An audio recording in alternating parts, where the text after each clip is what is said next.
Well, picking the right colors to fit your home is really important. And believe it or not, color trends go in and out of style, and so quickly, too. So we have Tam Stone with Tam Stone Interiors here to help us stay on top of the latest trends and how we can translate them into our homes and make them really last a longer time so that they don't go out of style. Yeah, and we've seen a strong shift in color, and it's really happening in the Midwest here now. We're always a little bit behind, and you feel it, because every time I come in, you or Lisa or someone asks me something about color about your existing home, because you're trying to incorporate what you have with where these new trends are heading with what we're seeing. Right. So why is it that they seem to be going in and out of style so much more quickly than what we saw a couple years ago? Well, I think that just access to trends just through technology, through the internet, through Pinterest, everything like that. All of a sudden you see something and it becomes old hat more soon than otherwise. So let's talk about stress-free style. Yeah, that's the first color palette that we have coming up, and it is really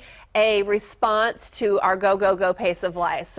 So as you see here, interestingly enough, if you talk about them coming and going, I did a sorority house in the early 90s in this color palette. So it's back and come back around again, but it's calm and soothing. And so they're very, the rooms are very tranquil and tone on tone. And you'll notice even in that room on the right that the baseboards are not called out in a strong contrasting color, but actually a complementary color to the wall color. I love that. And you'll see here, you know, the colors here are from Benjamin Moore and Sherwin-Williams and Farrow and Ball, which are some, you know, prominent color providers, paint providers, but they're very neutral and calm. Okay, I saw the green in there and I was like, okay, how would you use that? But you're bringing in some plants. And that's actually somewhere where we saw those real strong Regency colors here for a while, the bold cobalts and the emerald greens and all of that. That's where you can have that strong color, but it's just in a small place to create a focus. And now the encompassing colors are lighter and more neutral. That's your accent.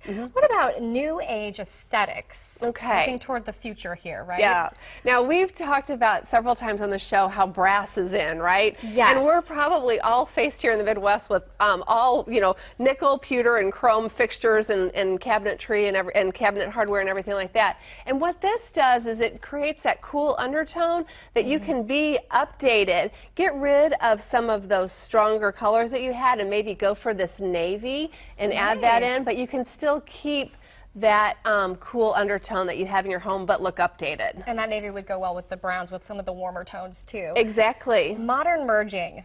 Integrating what you have. And I think this is the first one and probably the last one are the ones we'll see the most here in the Kansas City area, for example. And that's because this does merge the warm and the cool together. It does merge the light tones and the dark. So where we saw like a very bold Regency color red, if you just bring it down a little bit, that's more of a burgundy color red. And what I like about these rooms, for example, the one on the right, it uses the blue and brown and the pink and brown that we saw so much of a few years ago, but it's not cutesy anymore. It's more sophisticated and more kind of transitional looking. So it's really some great looks that you can mix together. Okay, awesome tips. Thanks, as always, Tam.